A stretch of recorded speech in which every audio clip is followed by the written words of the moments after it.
start of our job. We're gonna get our hanger and we're gonna install it on the front. All right, this is the hanger, non-insulated. It's got pre-drilled into it, so if you have IRP, you're gonna need to, one, you're gonna wanna pre-drill it every 16 inches, or when you look for wood, you drill through. And then IRP is extruded, so it's thicker. You gotta cut it the exact length. Maybe give yourself a ½ inch more, so you have a ½ inch on both sides. On this, it's got extra, so you can cut it at the end. And so that's how you do it. This is the hanger. You put, you know, looking for wood. Like we got this gun here. And I know there's wood there for the floor joist. You got your 3-inch. I like to use 3-inch. Sometimes you get 4-inch. I just don't want to go so far in there because I've hit pipes in the past.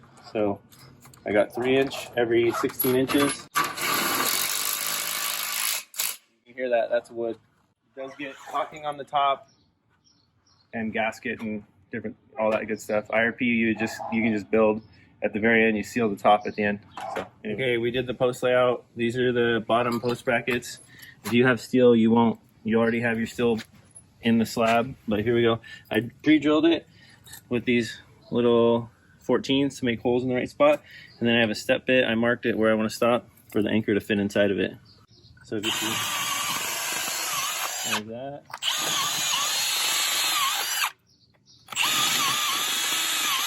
So if you look, it fits nicely. And then we have our layout already done. We did 6, 8, 10 right here. So we started at a certain spot, went 6, went 8, went 10 back to make the triangle, so we know everything is square. So I'll show you. This is just a side note so you can see it square there. And then we found the middle of this cover because we're going to be putting Coolaroo shades inside of it. So we know exactly the edge of the post. We measured it over the right amount for the shades to fit in, so it's kind of got a custom feel to it without having to buy custom shades. And then this chalk line is off the wall the right amount. We have basically a 12-foot cover, so we put this at 11 feet. And we have our post layout, and then we'll be anchoring these to the ground with the anchor bolt, the anchors, which I just showed you. Okay, so we made holes in the concrete for these anchors. These are 3/8 holes. And we use the little masonry bit, and you only need to go down a little over 3 inches, and then you want to make sure you vacuum it out really good. Usually on a regular slab you'll go through, so you'll be fine, but if you didn't, if you're going over an old footing or something, you want to make sure you vacuum out because these things will wedge in there, and if you don't get them all the way down, they won't work. So anyways, these went well, and then I already got some other ones going, but so you hit them in, keep moving the threads back. I'll finish that later if you come over here. This one's already hit down, and you got a socket, and you can just, you want to make sure it's on line with your chalk line. So later on there's a little play, but just tap it straight.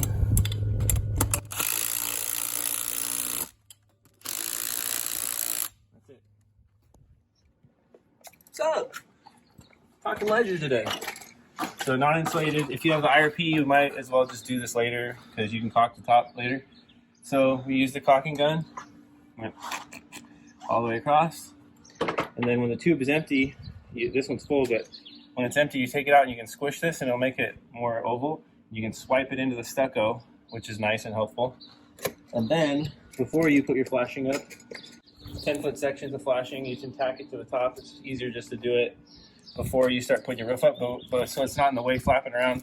You start your gasket. And you want the gasket to run along the edge of the bottom, because when the panels, the non-insulated Super 6 panels slide in, they're going to butt into it, kind of like a moisture barrier for the water to go back and around the metal to metal. And like if you look up, this house doesn't have rain gutters, so it's going to splash a lot. So if you're building yours and you're worried about that, you could also put caulking along this edge as you build. So anyways, this will go all the way across, cover all the screws.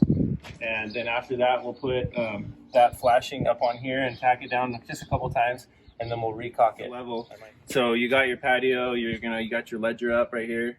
You're trying to figure out your post height. So we use a surveying scope. So if you see that, it's called like a David White. So we scope it. That's level all the way across. So here is our level mark right there. And then I also scoped the C-channel, the hanger / C-channel. And that tells us this one's at 44 1/4 down. So from there, that mark, if I go up 44 1/4, that's level. So I know I want a 1/4 inch per foot slope, so I'm going to drop it based on 11 feet, 2 3/4. That's like the way I do it nowadays. When I was younger, this is how I would do it. Like, say this is the only patio you're going to build. This is a fan beam, or you can use a 2x6 side wrap. Your patio is going to come with one or the other. I mean, it doesn't always come with a fan beam, but it'll come with a side wrap. And so you put the side wrap underneath, and you get it out to the post, and you level it with a level, like right there. Point the level at the wall. That's what a level is. And then from there, you make your mark that you need, and you can deduct there, and you do one on each post. It's not as precise because there's more room for error, but it works. You just scope the post, get level. They've been cut. See the little pieces that are left on the ground. This, you don't have to get too far into it. We've anchored them or attached them to the bottom post brackets with number 14s. The brown ones or the painted ones. Now we're ready to put the flashing. When I was younger, I used to do this as I go, but I realized it's just faster to do it now and be done with it. So I use the tins that come with the job. The little painted tins. They have silver ones also. You're gonna probably hit some of these as you're panning off. You can always remove them, but for now you will go right down into it. Try not to rip the back of the flashing. And then some people just start caulking right away. Others will try and tap just flat, depending on how wonky the wall is. And then from there, after it's tapped, you want to re-caulk it. Well, not re-caulk it, but caulk it again.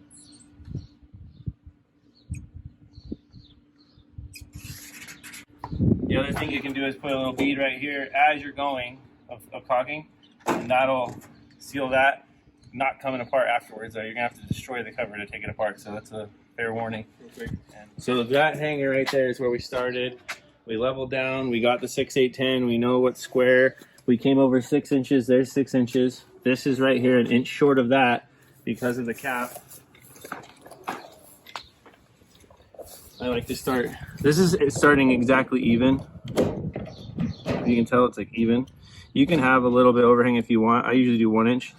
Today I'm just doing it even for this video. So the pans on non-insulated will grow a little bit as you go, depending on how they've been running.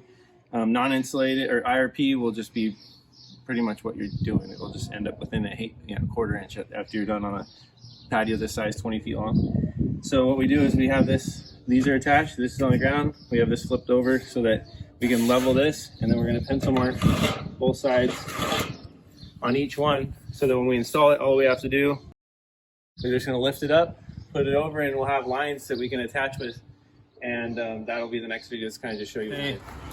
We just attached it. We couldn't do the video till now because we had both of us using our hands. There's a guy behind the camera. And so we attached it with 14s. This is a secret way. So most people are going to put Forstner holes with plugs on the front and on this side. This is a double header beam system, so we don't want plugs. They get old, and this is a way to avoid it. So anyways, your helper, whoever, would level this, and then you could attach it again. Right now it's lined up with the marks, and so you're going from above before you put the roof on, and then you get a hole saw, and now you can go in 2 directions. So the only downside to that is the inspectors might get confused and not think it's glued up or something, because they're silly. So you might just want to go ahead and do the Forstners, which you just do Forstners on basically the opposite side, right where the post is at, and then attach through and plug it. Okay, so we attached all of the first header on this double header beam system. Just a note, if it's a single header, you would have been cutting it lower, and then this header would have been sitting on top of it. Double header makes it stronger, and in this case, we're going to install some shades right here inside of it, so it'll make them recessed. Anyhow, these pans, this is the first one, that's why you see it flat. It's got a 1 inch overhang like I planned on the bottom. So you see my speed square sitting on there, it's square, which is a good indicator that we did it right. You can just see across, these ones are upside down, these panels. So they're just here to hold it level. Like, see, I can't move it. You want to be aware of left to right. It still won't move much, but it can move a little bit. So as you're panning off, just keep checking it level as you begin your cover. And if you have an insulated roof panel, you can use your side fascia to hold it up. Or you might have to get some wood or something. But this is upside down, tacked up in there. So when we get to this pan, all we do is pull it out, flip it over, put a little dab of caulking where the hole was, and put it in, and you can just keep going. That's it. We centered it. This is the header beam, so it's 040. We made marks where the bracket goes. But here's like a bonus deal. So these are just little tech screws. They're flat, they're small, they're sheet metal. So you just start a little hole, don't go all the way in, back it out, and then fill it when you put the bracket on, and it'll hold it tight. There's 4 there, and there's 4 there. Some people, I try to tell them about this, and they're like, oh, we put it in and it came out. It's like, put some wood in there. I don't know. It works for me every time. So it's like, that's all I know. And then this, usually you have 2 people, but oh, here, you can come up. This side you want to put in first, and then that side pops in. And then do a little video of it. There you go. You hear the snap? Okay, and then, so this is going to hide up inside of the double header beam, which you'll see later on. You see how it's rolled up, and keeps it out of the sun, looks nice, and you'll see more of that later. Speed square it. They use the speed square. I was on the other end, and you hold this, and you can see that they're even, and so then the guy on the other end could tack it. And this is the guy on the other end was me. I tacked it right here on the other end. And now I'm going to put a tack screw here, but before I do that, I'm going to do take it out. That there, show you what that hole's for. Now I can do a hole. And I can run my wire into that post and down. And of course, we're going to put a grommet in it. It's going to be super safe. And then, so moving on, we put the hole down here. And that is how you can attach this up at an angle.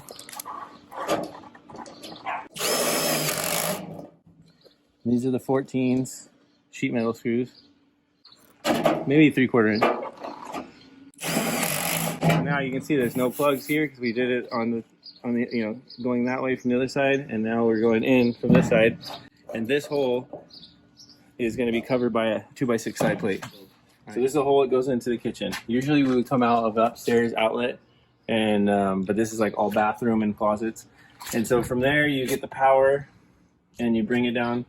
And it's going to go down to the GFCI. So one of these is going to be the line coming in, and the other one's going to be the load. And we have a weather-resistant GFCI on it. It goes up here, and we're just showing you like how you can deal with Alumawood. Call an electrician. So there's 3 wires. There's 2 of them. One's the load, one's the line, one's the switch. So like here's a switch over here. And this is all rough pull, you know. We're gonna put in boxes and all kinds of good stuff. Okay, so just so we talked about it just before, this is the power. It's gonna be a pipe going down into the kitchen, and it goes up into the cover. It'll goes through the raceway, and that'll cover it up, and it goes down into the header beam, and that's how we got it in there. And look over here. So if it was coming from up here somewhere, you could go down and into the fan cam. The fan beam in. It's attached at the bottom, going up on the hanger, and then there's going to be grommets in there. This is the underground wire, even though we're running it inside this raceway. You can put flex in there, or pipe in it too, and grommet. Anyway, there's a fan support. It's a 3-inch screw that is going through it. You can also put a hole saw and attach into the header. If this had steel in one of these, if there was steel in it, you'd want to use a self-tapping screw. And then the wire's running out to the header beam. Coming out the bottom where you put your pancake box or your fan box. There's also other supports you could use where the box would be up inside of it. Okay, so we got done, and the header beam was just a little long, which can happen at times. Cutting a decorative one like a corbel or a scallop, even a miter, is much more difficult. So if you see this, we have 2 feet of pans left. There's 2 feet. I wanted to take an inch away for the cap. I even give it a little extra, like 1 1/8 inches. So when I put the cap on, it's going to end just below 2 feet. And I'm going to cut my lip off at the very end, this little lip. I'll probably do a video on that. So anyways, I took my circular saw right there. That's 7 1/4, so it only cuts so deep. You see right here, didn't make it all the way through. So I went up this side, I went up this side, I went over the top. I didn't really feel like doing it upside down. And then what I do from there is I trace. I already had a trace mark, but I razor knifed it with an X-Acto blade. It makes it pliable or whatnot. So, oh here, hand me that instant sleeve, both sets. So now after this, you can kind of just start cutting it off. This video might be kind of long, but it's a useful little tip. So we got to the end. We needed the header beam to be shortened. You'll figure that out if that ever happens to you. So I cut it with the circular saw, which is down there. That's 7 1/4. Didn't make it all the way through, so I snipped it, and then I razor knifed this backside. So seeing that that's the case, I'll just finish this one real quick to make the video not so long. So if you have access, you can snip it. There's right-handed and then there's left-handed. So These are my left-handed, you can tell they're gonna work a little bit better. You can get to this corner. So there, now on the other side of this is a razor knife. You can't just start bending this big of a piece, so you gotta cut it into sections. There's that, now check this out. Go back and forth, it pops right off. It's almost like magic. Almost. So I'll just fix this, so even there. And what I'm doing is I'm cutting it right to where you score it. Where I scored it. So see, there's a score mark. There's one on this one too that I'm gonna do in a little bit. But let's just focus on this. And then snap it on. Back and forth, snap it off. And, you know, sometimes you gotta work a little harder than this. And then you get your snips. You clean it up. And then from there, you know, maybe even hit this over here. A flat cap will go on that. Here, this is the last pan. This is the side channel, so I lined it up at that end. So I know that goes. Get those started. They're just extra, like 6 inches. They always give you extra because in case you need it. And then this can snap off. You can also raise it a little bit or use a chop saw. So this is a one piece for both sides. The other side is already flat. What I mean is, on this kind of the other side, this is it's flat. So this channel.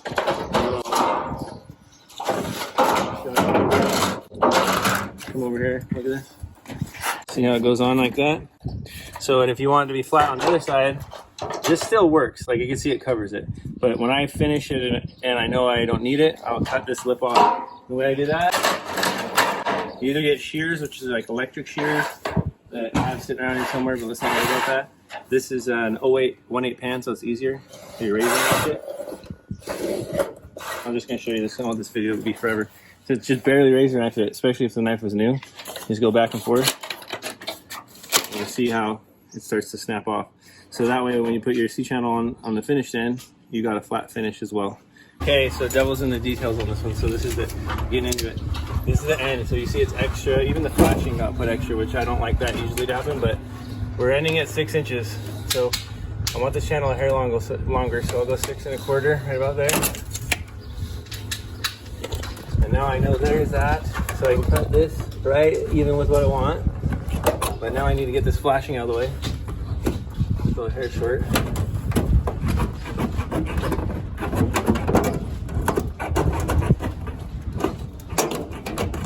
This is like one of the reasons you don't want to cock too far on this, because you might end up, well, this happened on the top. So I think our side wrap will cover most of it.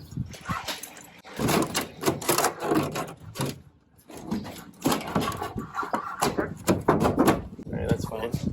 So there's no cocking there, there's cocking right here, but you'll see that's why you usually will stop short. So there's that. And then I'll flap this over. In the corner, razor knife it again. Set that down, flap back and forth. Okay, so you see we did go a little long. This stuff will peel off, so I'm gonna just leave that alone till the end of the day. And right before I put a little 2x6 side wrap on, I'll just be able to grab it, peel it off. Anyway, so there's the 6 inches. We're gonna slide in slowly. This is the side where we remove the lip. So we go in, push. You can see there's a pinch extra right there that I was talking about. So now I'm going to tack it one time. And then this has a little groove in it all the way down. So when I put the side channel on, it's the same piece as this, but I flip it upside down so it's got a tighter finish. So pull it away, and then you want to tuck it in the top and tuck it in the bottom. Tap it in, go against the wall. It's in. So this, like you can see, has a tighter finish because this lip wants to go down where this one wants to stay up. And that's the side C-channel, that's why I can go flat now to cut the lip off. Okay, so this is the gutter. If you have a really long patio, you need to do the gutter, and then you can do the 2x6 wrap. Some people even do just a gutter wrap. And then on the instructions, it'll say that there's gutter on the sides. We don't do that. It's just, to me, it's a mess, and I don't like it. So what I'll do is line them up and pinch them with a plier so it doesn't move, and then I'll get a screw and tack it, and you can have someone at the other end when you're doing it. This one's, like I said, already been screwed off. And you just want to make sure it's flush right here, and you just keep tacking it every like 4 feet. Then you go back and tack it on the top side, like this. This happens to be pretty close to even, but it doesn't really even matter because this side's going to be cut. We're going to measure. Someone's going to hook right here on this corner, right there. And then I'm going to measure to that, and I'm going to go, you know, at a 1/4 inch long because that C-channel, see the C-channel? This is why we cut the lip off, because now it can move in and out. Yeah, there you go. So that's your little, there you go. That's your little trim. So we're just going to drag a tape across, get a measurement, then go down, hook it right there, cut it on that end. And to pay attention which end we did, because that's how it's easier to put it onto the chop saw. We did the measurement, it was 20 foot 1/4 inch, so it's 20 foot, I added a 1/4. Let's do it. So you can see the way we're doing this, I started on that end, and this side's the side I'm cutting, because you look at the chop saw. This is going to be able to cut through it. So make sure you're flush. I'm going to go look down here. Looks good. Make sure this thing's nice and square. Got my mark.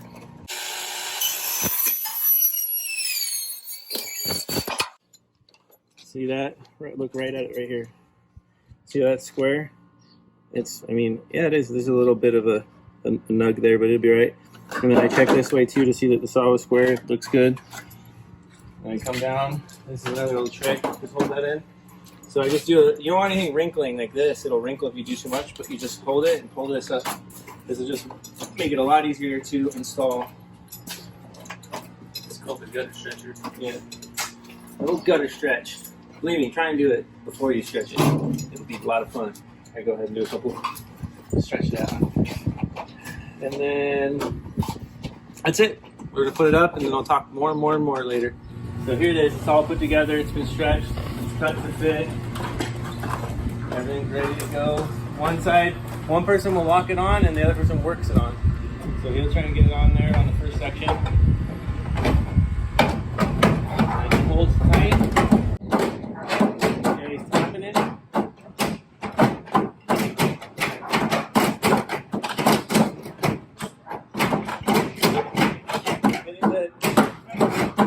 Unless you're going against the wall or something, you can do this right now afterwards. But so I like to pull out about 1 inch. There's also a gutter guard that can go inside this. There's no like tall trees here, so we don't have that. And here's the gutter plug. There's also an open gutter that you can look into, that you can reach in a little bit better than this one. And so anyways, you caulk around it.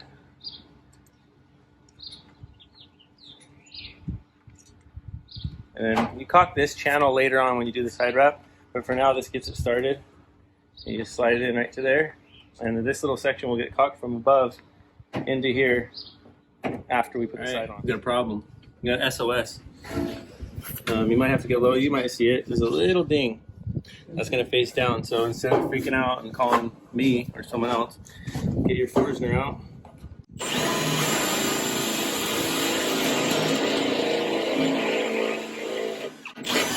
So there's the hole. It's a 5/8 Forstner bit. And then you're going to have to maybe go get a tool, but this is a long little deal that you can basically massage it out.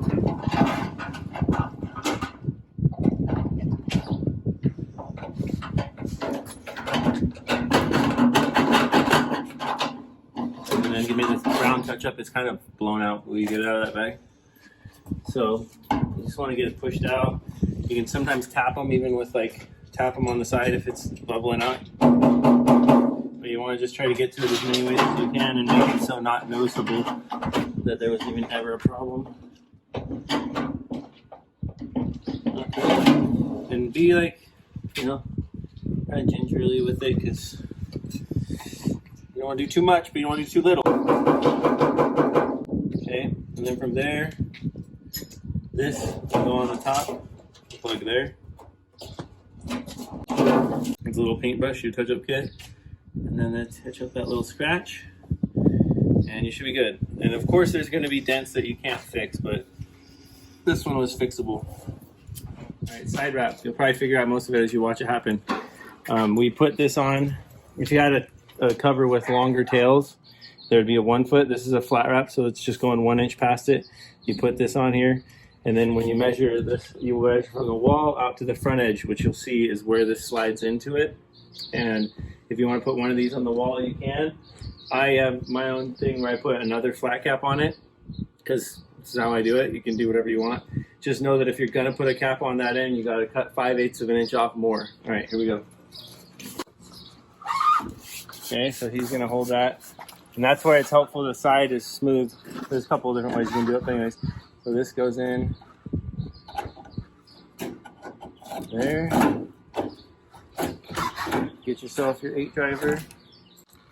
Those self-tapper 8s.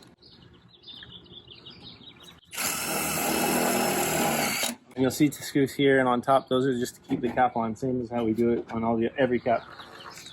So you get one there. Straight. So here's this little reveal that can go up or down, up or down. You don't want to see the gutter, so what you do is get back to the same pan screws you're using 10s.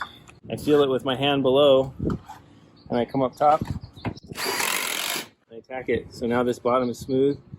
And so you keep taking these 10 screws, these same ones you used on the header, and they connect these little 10s. And you just come across. Now I'm going to go over and get the reveal on that side. You can go from underneath, but this is where we'll caulk right here. Then we're going to caulk down inside that corner. Okay, so we want this reveal. If you had a bracket here, that's another way to do it. It could be a little stronger, but this is not really heavy and it's not doing anything but sitting here. So I'm tacking it through the side rack. And we just want it to look there. It's already good? Yeah. So I'm just going up and around and tacking it. And that's where you'll notice it's helpful where we don't look over there, but where we did cut the lip off. If you still have the lip off on, you'd want to use a longer screw. And that's it. So we're just going to tack the rest of this off and then seal it. Okay, so we've been attaching the side. I have a couple screws already. If you see gaps, you want to put another screw.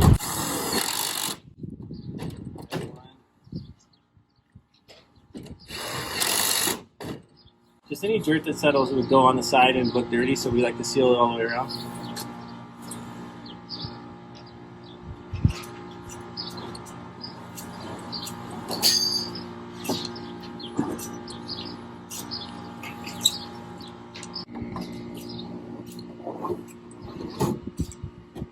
And this is scrap caulking. Well, not scrap, it's white, and the job came with that desert sand. And to be honest, in about a week, it's all gonna be brown. So, and then this last corner, I just blob it. Let me see I just put the little dam inside there so the water doesn't go out the right side. It falls into the gutter. And that's the side wrap. Okay, so we're doing the side plates. I have other videos already about this, but we put the holes on here, and then that way we can attach through it. So I don't really feel like doing everything. You just go back and forth. You use these. This one's already attached. And here comes one of our lovely helper worker dude drifter guys. He drifts cars. So then when you put the second one in, you do the plugs on, you do the holes on the front side. Some people do them on both. So if they're steel, you do it on both. You need to do them.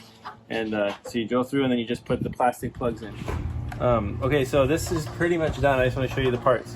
So up here, you find the middle, however it is that you do that. It's up to you to figure it out. And then you put this on and you trace it. After you find the middle, you use a Sharpie. On Spanish Brown, I like to use a Sharpie, but hopefully it's in the right spot. And then you just trace it out. And then you'll hole saw it with a hole saw right in the middle. Goes in, then you snip it with one of these bad boys on all corners. Snip it. And then you bend the flaps out. I have a whole video on this. But anyway, so then you got this that slides in. You got to figure out your return. One thing to remember is if you have double header that you want to do, like this is about 6 inches. This is actually exactly 6.5 inches, so it brings it down far enough so you can go return back to the side plate. If you don't have a double header, your side plate will go all the way to the top, so you can just go right back right away. And then we take the same 10 screws that we've been using all day long. Because you have this return, you want to kind of take a look at it, make sure it's straight. This is where it can adjust right here. It can go in and out. Center it. Tack it. And you're going to tack it down on the bottom. And then make sure when you're doing this, you put screws on all the connections so it stays together. We're pretty much almost done with this thing. We did everything except for when you're done, the gutter needs to be tacked off more than one time. This is the first one we did when we did it, and then this is where you're hitting the bottom lip. the secret is don't go too far this way. This is going to be where there's a hole. So if you go down and then a little in, you'll probably miss. Like right here, perfect example. There's a miss, and then you put it in the gutter in the right spot. Because like there, miss. You can hear the difference. And then since that's a miss, I can just even fill that with another screw. And then you just go along every, couple feet with a tack on the rib. And that's it. That's to tack off the non-insulated roll form gutter. Okay, this is it. The patio's done. Fans are on. The switches for the fans work. Hope you learned something. This is kind of like a crash course on a non-insulated patio cover. And we got 2 fans. Got the power that came out of the kitchen. It runs over here to the GFCI that has a junction inside the header and has the load that loads the patio off the GFCI to the switch, and then that only just turns these on. So they could add more, but that's all there's on it. And then the shades are that's just the height we came up with to kind of block the sun as it sets over here. And it just, a couple $100 for some shades and adds a lot of square footage of shade as the sun goes down. Take it easy.